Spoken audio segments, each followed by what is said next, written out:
Assalamualaikum warahmatullahi wabarakatuh. Alhamdulillah sahabat Ngaji Cerdas, balik lagi bersama saya Dom Fatih di channel YouTube Ngaji Cerdas yang insya Allah mencerdaskan umat bagi mereka yang mau berpikir tentunya. Alhamdulillah pada kesempatan hari ini kami berjumpa dengan salah satu narasumber yang insya Allah akan membagikan kisahnya di sini, ya, masya Allah, yang sudah ada di sebelah saya, yaitu adalah Mas Andi. Assalamualaikum Mas Andi. Waalaikumsalam. Masya Allah.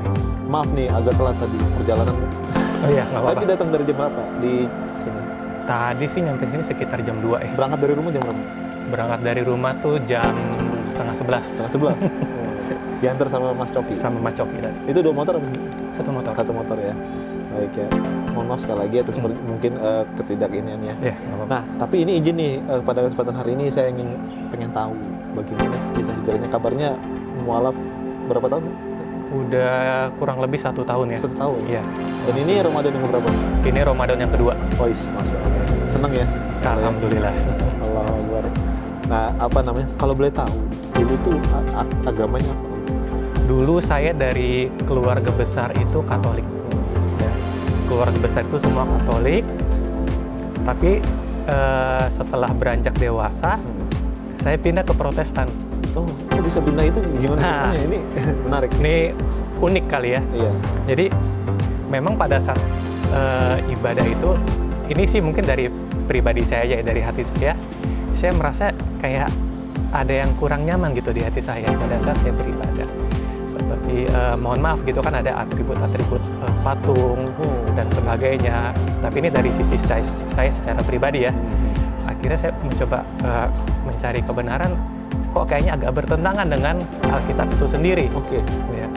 Akhirnya singkat cerita saya mencoba memutuskan untuk hijrah ke Protestan, karena di Protestan tidak ada atribut-atribut patung segala macam, dan tradisi-tradisi gereja yang sudah di bawah itu kan sudah nggak ada lagi, sudah ibaratnya sudah diprotes lah ya. Iya, protes. Iya, kan namanya Protestan. Masuklah ke Protestan. Tapi setelah masuk Protestan, saya mulai berpikir lagi, kok masih ada yang kurang kayaknya nih dari Protestan itu. Mulailah saya mencoba mencari kebenaran-kebenaran di dalam Alkitab itu sendiri. Saya tidak tahu Al-Quran itu apa. Saya masih ibaratnya belum punya pandangan tentang Islam itu sendiri. Islam itu menurut saya masih di seberang lah. Iya. Ya, menurut saya masih apalah itu Islam. Belum kan spesifik ya pada saat itu. Saya belum tahu Al-Quran, saya belum tahu Islam. Saya masih bergelut di dalam Kristen itu sendiri. Ini sudah Protestan ya. Di dalam Protestan itu, saya coba belajar Alkitab, saya coba pelajari ibadah-ibadahnya. Kok kayak ada yang janggal gitu ya. Oke. Ini boleh contohin nggak yang maksudnya di janggal tuh gimana? Nggak apa-apa ya? Iya, nggak apa-apa. Seperti kayak dari Alkitab itu sendiri kan. Di Alkitab itu sendiri kan masih ada unsur tauhidnya. Kalau kita pelajari ya. Tetapi kenapa di dalam doktrin kekristenan, baik itu Katolik maupun Protestan, ada Trinitas, Tritunggal. Nah, ini yang saya agak janggal di sini.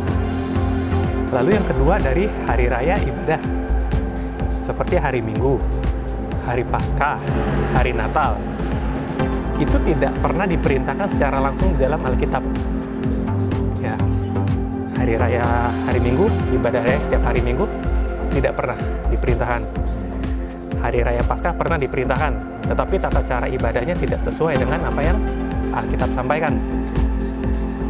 Harusnya kan kita makan daging domba Paskah ya. Oh iya, domba ya. Domba Paskah dan roti tabragi 7 hari. Iya. Lalu untuk Natal sendiri kan tidak pernah diperintahkan juga. Tidak pernah disyariatkan lah kalau bahasa kita. Ya. Dan juga mungkin tanggal 25 Desember juga bukan benar-benar tanggal lahirnya. Iya, dan banyak yang bilang gitu. Dan saya sempat sharing juga kepada pendeta-pendeta di gereja saya, apakah tanggal 25 Desember itu benar hari raya Yesus Kristus? Dan mereka bilang, kebanyakan dari mereka bilang enggak. Kemungkinan besar enggak, karena kan 25 Desember itu musim dingin. Betul. Nggak mungkin dong orang Majus bisa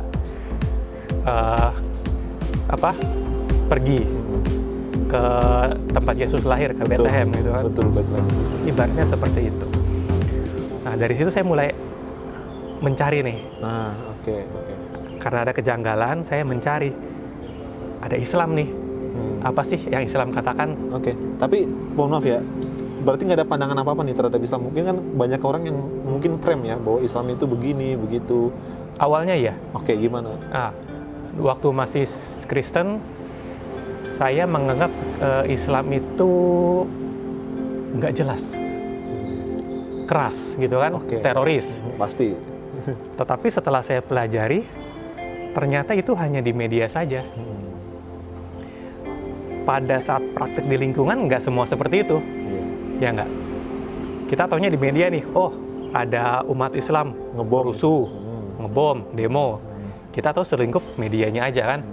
Kita nggak tahu pada prakteknya seperti apa gitu kan. Misalnya ada organisasi yang rusuh, ada demo apa gitu kan. Kita nggak tahu sebelum-sebelumnya tuh kenapa.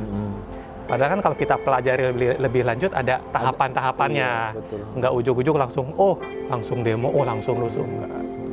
Oke, berarti pandangannya itu ya secara umumnya global. Secara umum ya gitu dulu. Ya.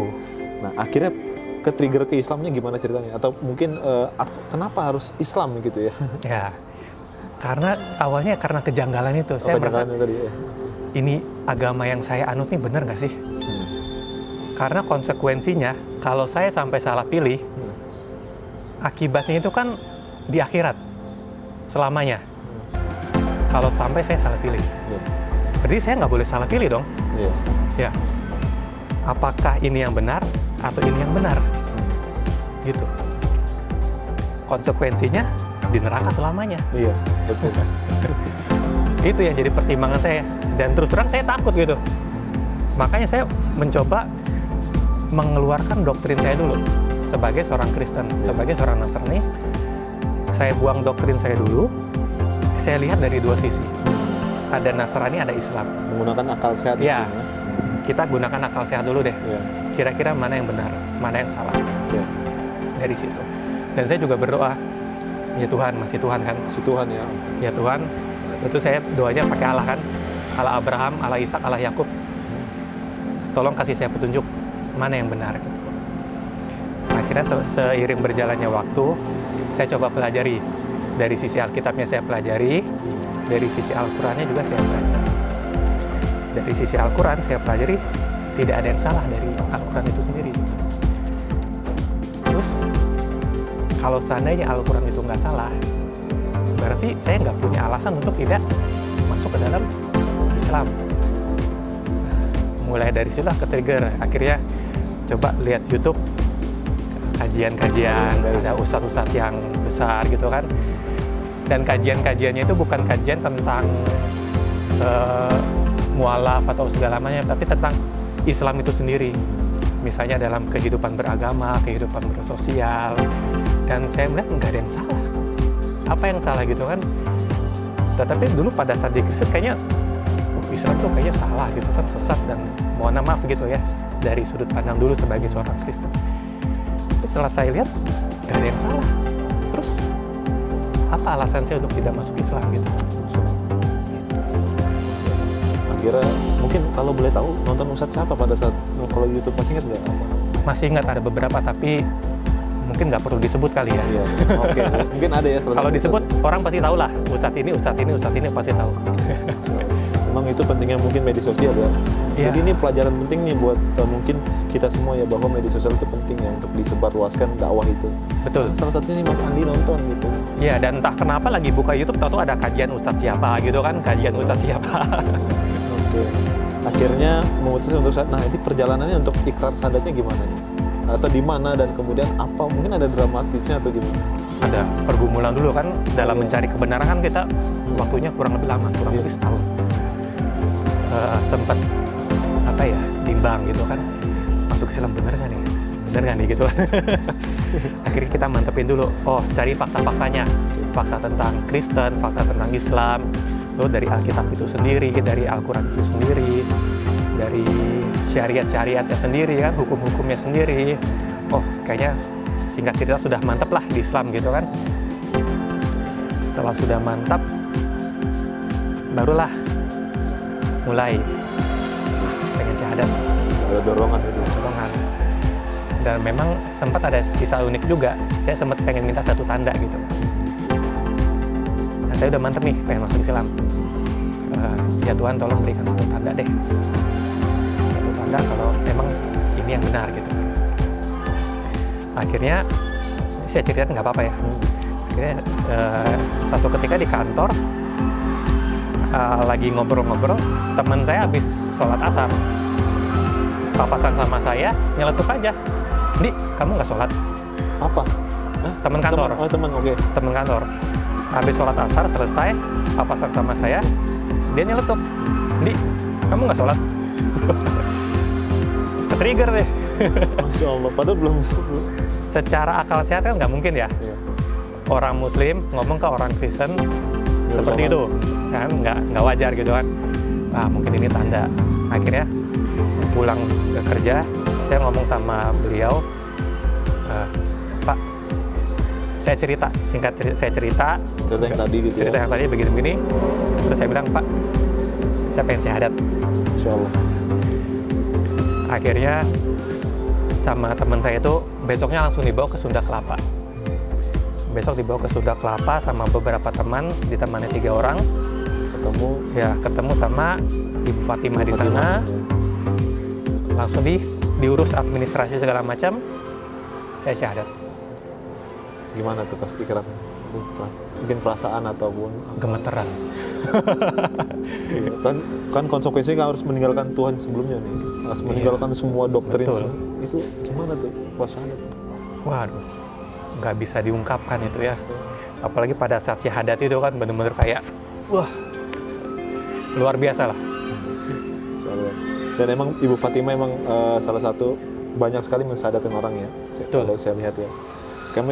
Kalau saya pribadi boleh ngomong kalau Ibu Fatimah nonton ini, terima kasih ya, Masya Allah, syukron jazakallah atas tenaganya untuk diluapkan untuk mu'alaf ini, termasuk Mas Andi ini bisa datang ke Ibu Fatimah, Masya Allah.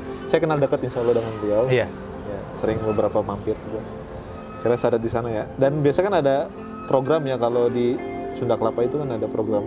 Betul, ada belajar, pembelajaran kurang lebih 3 bulan. Itu, tapi ngikut pelajarannya atau gimana? Ikut sampai dapat sertifikat mu'alaf. Kira syahadat, tapi mohon maaf ya, pasti kan kita kan harus khitan nih. Gitu. Betul. Atau ada khitan nggak Mas Andi? Ya wajib. Habis syahadat nggak lama kan, seminggu 2 minggu saya khitan. Ya sempat ada rasa takut juga sih. Tapi ya namanya itu sudah hukumnya wajib. Ya udah. Masya Allah. Ikutin aja lah, ngalir aja itu. Baik. Nah, Mas Andi ini baru kali ini ya tampil di YouTube ya? Betul. Baru kali ini ya. Dan mungkin Masya Allah, terima kasih atas kesempatannya nih bisa hadir di Ngaji Cerdas. Mudah-mudahan siapapun yang tahu Mas Andi ini nonton dan tahu bahwa Mas Andi ini sudah Muslim gitu ya. Karena banyak katanya yang nggak tahu ya. Iya, sampai sekarang kan masih banyak teman-teman yang sebenarnya belum tahu. Oh, belum tahu ya. Oke. Yang teman-teman Nasrani itu. Teman-teman Nasrani kan belum tahu. Dan karena mungkin pandemi juga kan kita jarang ketemu juga. Oke, Mas Andi, saya boleh tahu nggak, mungkin Mas Andi ini ya dari keluarga anak keberapa dan kemudian keluarga sekarang masih gimana? Dan gimana keakraban sebelum dan sesudah menjadi seorang Muslim? Iya, baik. Saya ini anak pertama dari 3 bersaudara. Keluarga saya itu semua menganut Katolik.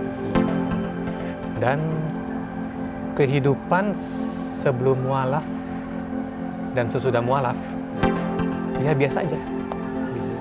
Saya tetap tinggal satu rumah, saya tetap hidup di dalam keluarga yang sama, tidak ada perbedaan yang signifikan. Cuma bedanya ya mereka ke gereja, saya ke masjid. Dan alhamdulillah keluarga menerima. Dan awal-awal juga gimana tetap masuk? Atau? Ya mungkin ada sedikit pertanyaan gitu kan, kenapa sih masuk Islam? Ya saya jelasin lah. Ini jalan hidup saya ke sini begini-begini ya. Keluarga terima, dan bukan cuma terima, keluarga pun dukung. Bahkan maaf gitu ya, ibaratnya kalau kita mau sholat subuh atau sahur kesiangan gitu kan, orang tua bangunin saya. Jadi benar-benar bukan cuma disetujui tapi didukung oleh orang tua saya. Subuh kadang kalau kesiangan dibangunin, sahur kalau kesiangan dibangunin, perlengkapan sholat dibeliin gitu kan, kayak baju koko segala macam. Itu Ya, alhamdulillah tidak ada yang namanya bergejolak di dalam keluarga. Menerima semuanya. Semua menerima dan bahkan mendapat pujian dari tetangga-tetangga. Malah orang tua saya yang lebih suka cerita ke tetangga, oh anak saya mualaf. Sampai tetangga yang di ujung tahu saya mualaf gitu kan. Saya nggak pernah cerita, orang tua saya yang cerita. Ya berarti ya mudah-mudahan aja nggak hanya menerima Mas Andi tapi menerima Islamnya. Amin, ya mudah-mudahan kedepannya ya doa saya sih keluarga juga bisa menerima Islam itu sendiri. Ya nggak ada yang nggak mungkin bagi Allah ya. Tapi yang tetap kalau hidayah mah hanya prerogatif Allah. Kita nggak bisa ngapa-ngapain ya, soal Betul. gitu. Tapi beruntung Mas Andi banyak soalnya mualaf itu kan mereka ya ada yang diusir gitu ya. Iya. Ada yang dimarahin kayak Mas Coki gitu. Coki Iya. dimarahin gitu. Ya.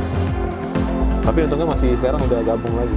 Ya. Iya. Tapi Mas Andi beruntung keluarga nggak ada yang gimana gitu ya. Baik Mas Coki. Kalau dari segi ibadah pengalaman kan dulu juga di dalam Kristen ataupun Protestan kan ibadah kan ya. Betul. Di Islam ini ibadahnya kan banyak. Betul. Penyesuaiannya gimana nih? Atau mungkin ada sejarah yang mungkin menarik gitu Bu?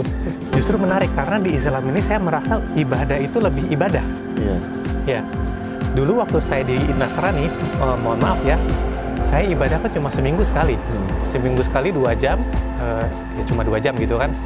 Tetapi di dalam Islam ini kita rutin ibadah 5 kali sehari.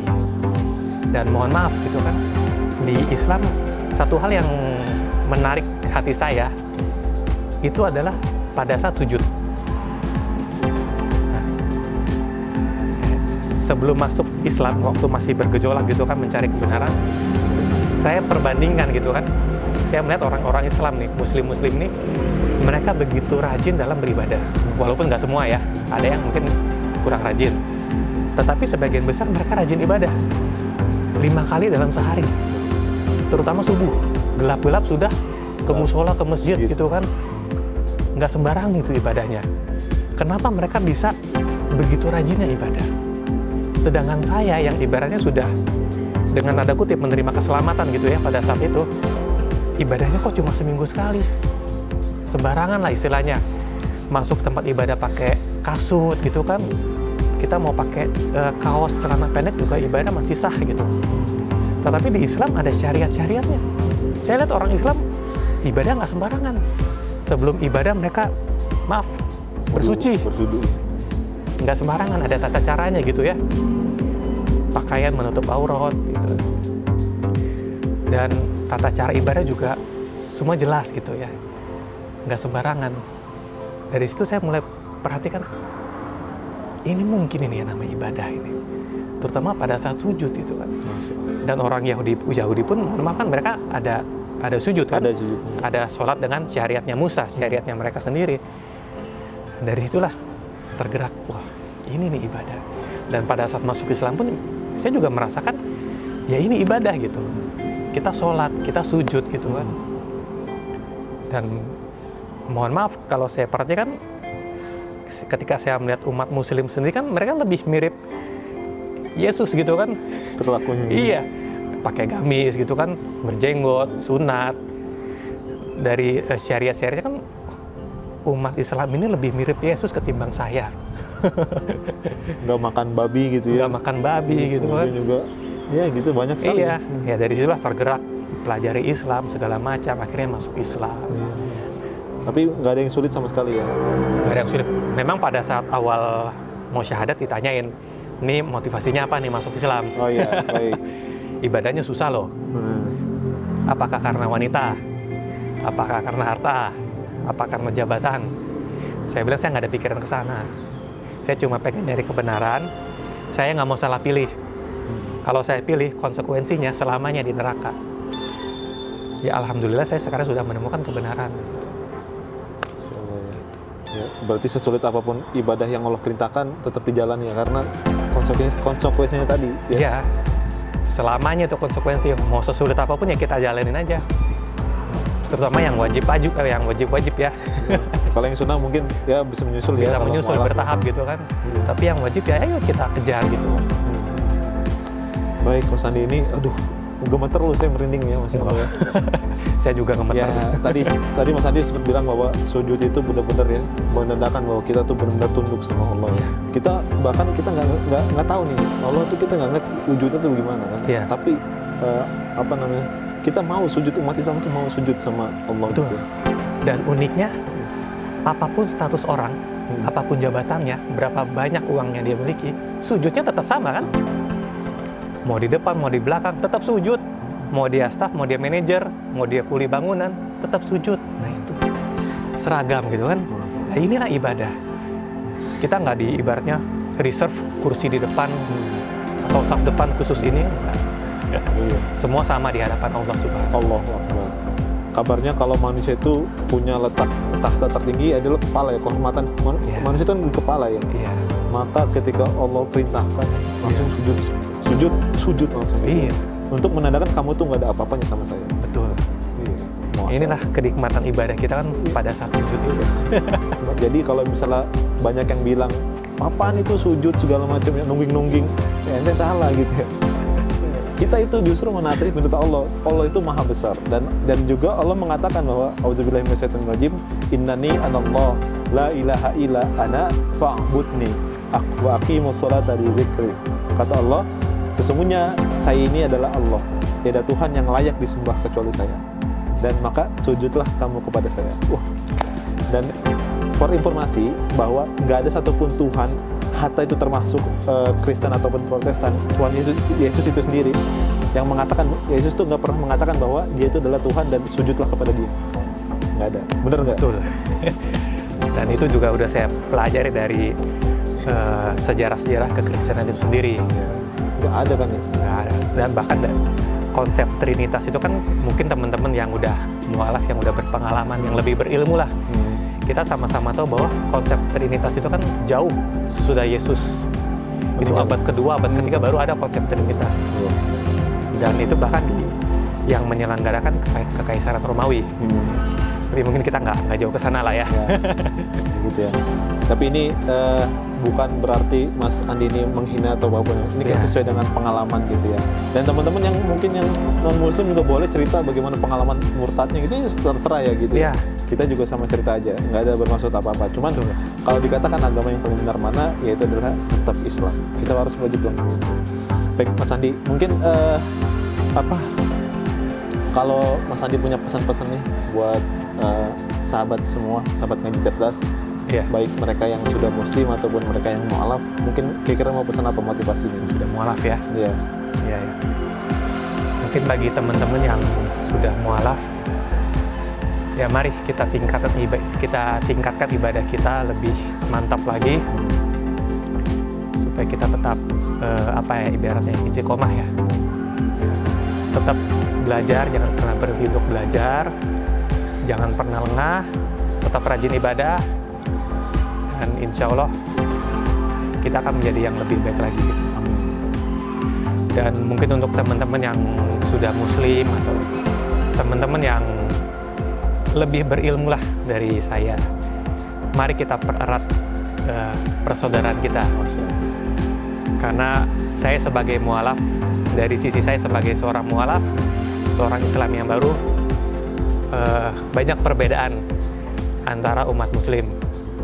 Nah, perbedaan antara pendapat lah ya, yang mungkin kita sudah tahu lah, rahasia umum. Tetapi saya berharap, ya mungkin pesan ini kalau bisa didengar, insya Allah didengar gitu ya. Saya berharap teman-teman muslim bisa kita lebih bersatu lagi. Kalaupun ada perbedaan 1-2 pendapat, ya oke lah. Tetapi jangan sampai karena perbedaan itu kita jadi saling caci maki, saling menghina. Bahkan mohon maaf ada pihak-pihak yang tidak bertanggung jawab, yang potong video sana, potong video sini, diadu domba gitu kan. Ya kalau bisa ya kita kurangilah hal-hal yang seperti itu. Kita sampaikan hal-hal yang positif, persatuan dan kesatuan umat Islam. Mungkin itu dari saya. Karena semua kita ini bersaudara ya. Ya, kita bersaudara. Apapun madhab kita, apapun pegangan fikih kita gitu ya. Kita ini tetap saudara. Dan juga harusnya diedukasi kepada, karena mualaf belum banyak yang tahu tentang perbedaannya. naasnya banyak sekali di antara kita mungkin yang oknum ya, yang mereka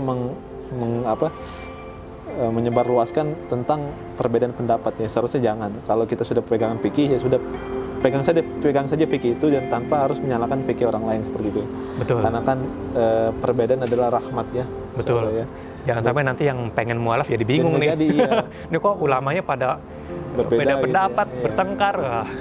Itu sayang sekali ya. Iya. Memang itu Mas benar Mas, kita harus menjalin sila ukhuwah Islamiyah itu memang harus benar ya. Iya. Baik. Terakhir nih sebelum ditutup, tanggapannya tentang Islam kafah. Islam kafah. Yang kan kalau dalam Islam kan harus menyeluruh ya masuk Islamnya, dari kemudian tutup aurat gini dan seterusnya. Ini banyak saudara-saudara kita yang mungkin mereka perlu dikasih booster ya, supaya mereka bisa menjalankan Islam secara menyeluruh gitu. Enggak yang setengah-setengah. Kadang-kadang satu ambil ayat ini dan satu lagi dia nggak mau jalanin gitu. Nah, ini gimana pesanannya? Iya, mungkin saya juga kan orang baru ya. Betul, ya.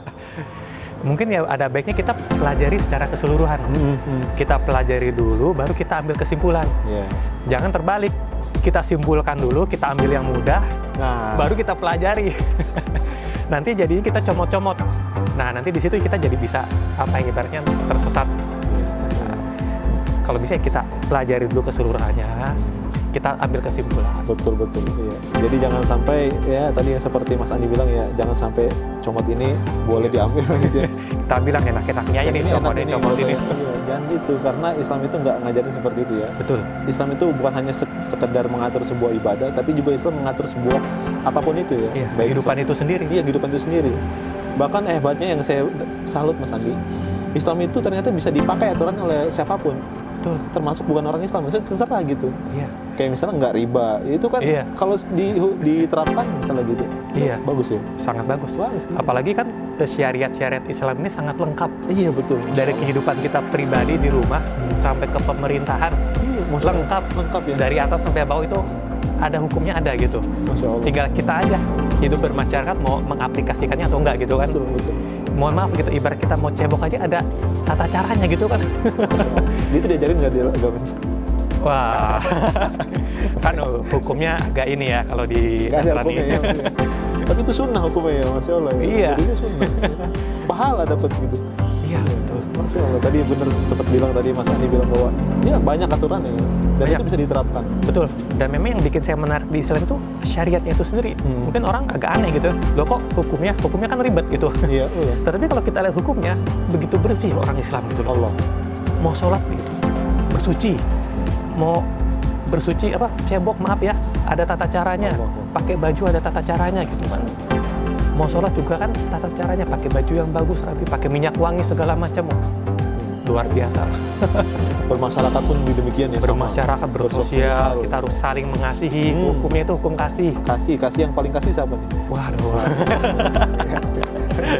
di Islam nggak ada kata kasih, tapi prakteknya kasih. Prakteknya itu benar-benar kasih. Inilah yang saya bilang, ini benar-benar kasih. Kita tunjukkan sebagai umat Islam, kasih itu sendiri. Nggak usah gembar-gembor, kasih begini. Tetapi dari kita hidup, udah kelihatan gitu, wah ini ada kasih. Akhlak ya. Dari kita baca kisah Nabi Muhammad SAW, kita udah tahu nih, kehidupannya itu penuh dengan kasih. Bagaimana dia bersosialisasi, bagaimana dia mendakwah, bagaimana menjadi pemimpin. Berdakwah kan nggak sembarangan, nggak keras-keras gimana. Ada tata caranya, hukum kasih. Ayo, mau kasih-kasihan sama siapa ya? Masya Allah ya. Jadi kita nggak bergembor kasih segala, tapi kita prakteknya memang kasih gitu. Dari bahkan dari Nabi Muhammad aja belum dapat wahyu, udah diajarkan kasih oleh Allah ya. Betul. Baik. Nah, mungkin itu ya sahabat sekalian. Juga mungkin pelajarannya adalah bahwa benar Islam itu nggak hanya mengatur segala aktivitas ibadah saja, tapi Islam juga mengatur sosial, kemudian juga bahkan sampai bernegara itu sendiri ada aturannya dalam Islam. Semua lengkap, karena Islam bukan hanya sekedar agama, tapi dia adalah idealisme ya, sebuah apapun itu, baik dia negara atau masyarakat dan seterusnya gitu. Baik Mas Andi, terakhir mungkin ada yang mau disampaikan lagi? Udah cukup. Cukup ya. Baik. Terima kasih atas waktunya. Mudah-mudahan dari kesempatan ini Mas Andi dapat pahala juga karena banyak yang nonton insya Allah ya. Ya, terima kasih buat kesempatannya juga.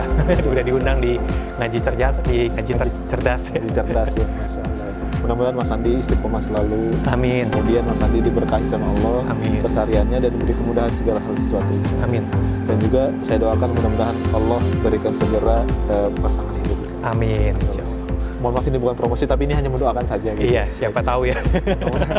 Barakallah Mas Andi. Amin. Baik. Mungkin itu sahabat sekalian dari kesempatan sharing kepada kesempatan hari ini mudah-mudahan bermanfaat buat sahabat sekalian dan juga jangan lupa untuk share video ini sebanyak-banyaknya. Yang di-share linknya ya, bukan potongan video kemudian di-upload ulang ya, dengan tidak secara sopan gitu ya, karena nggak izin dulu dan kemudian dihapus watermarknya dan seterusnya.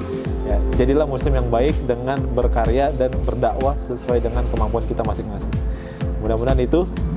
Barakallahu fikum. Wassalamualaikum warahmatullahi wabarakatuh. Terima kasih buat kesempatannya. Insya Allah. Senang Semoga ya, lega ya. ya, semoga ya konten ini jadi besar lah. Amin amin.